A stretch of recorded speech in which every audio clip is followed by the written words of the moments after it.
अस्सलाम वालेकुम दोस्तों, 40-55-88 साल जिंदा रहे। उसने हमारे लिए 4 बयानात छोड़े हैं और इसकी तफसील से पहले हम आपको 40-54 की जिंदगी पर एक मुख्तसर नजर दौड़ाते हैं।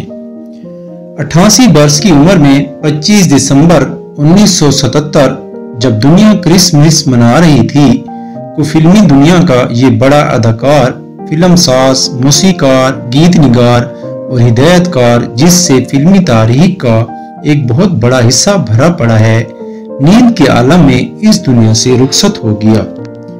40-54 के फिल्मी नाम के पीछे इसका असल नाम sir Charles Spencer Chapman junior है।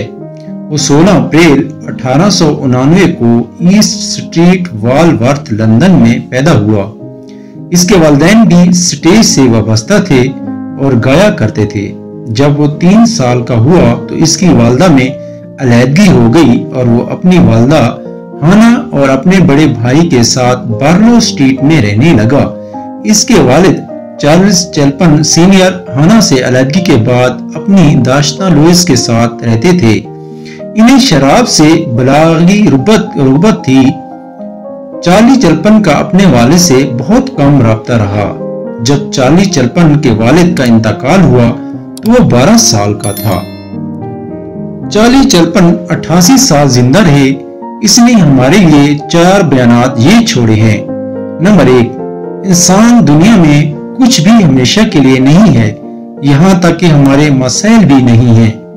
नंबर 2, मुझे बारिश में चलना पसंद है क्योंकि मेरे आंसू नहीं देख सकता। नंबर 3, जिंदगी का सबसे खोया हुआ दिन वो है जिस दिन हम हंसते नहीं हैं। नंबर 4, दुनिया के 6 बेहतरीन डॉक्टर सूरज, आराम, वर्जिश, खुराक, इज्जत नफ्स और दोस्त। अपनी जिंदगी के हर मरहले पर इनसे जुड़े रहें और सेहतमंद जिंदगी से लुत्फ अंदोज हों। चांद देखोगे तो खुदा का हुस्न देखोगे, सूरज को देखोगे तो खुदा की कुदरत देखोगे, आईना देखें तो अल्लाह ताला की बेहतरीन तख्लीक नजर आएगी। तो यकीन करो हम सब सियाह हैं। खुदा हमारा ट्रैवल एजेंट है जिसने पहले ही हमारे रास्तों, बुकिंग और मंजिल की निशानदेही कर रखी है। इस पर भरोसा करें और जिंदगी से लुत्फ अंदोज हों। जिंदगी बस एक सफर है, लिहाजा आज जिंदा रहो, कल नहीं हो सकता। दोस्तों, चार्ली चैपमैन ने कई फिल्में भी बनाई और अक्सरी अवार्ड भी हासिल किए। इसकी खामोश फिल्म गोल्डन रश भी अहम है। इस फिल्म में पूरा शहर सोने की तलाश में निकल पड़ता है। दुनिया में कहीं भी दौलत का आसान और तेज रफ्तार जरिया सामने आए तो लोग इस पर टूट पड़ते हैं। यूं गोल्डन रश की इस्लाह इस्तेमाल होती है। चार्ली चैपमैन को पहला एजाज अस्करी 1929 में फिल्म दी सर्कस के लिए मिला था, जबकि दूसरी के लिए इन्हें 44 बरस इंतजार करना पड़ा।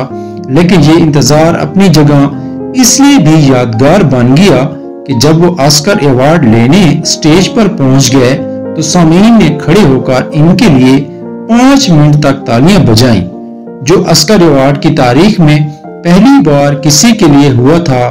इनकी फिल्म दी ग्रेट डिक्टेटर और म्यूजिक वगैरह भी ऑस्कर अवार्ड के लिए नामजद हुई थी।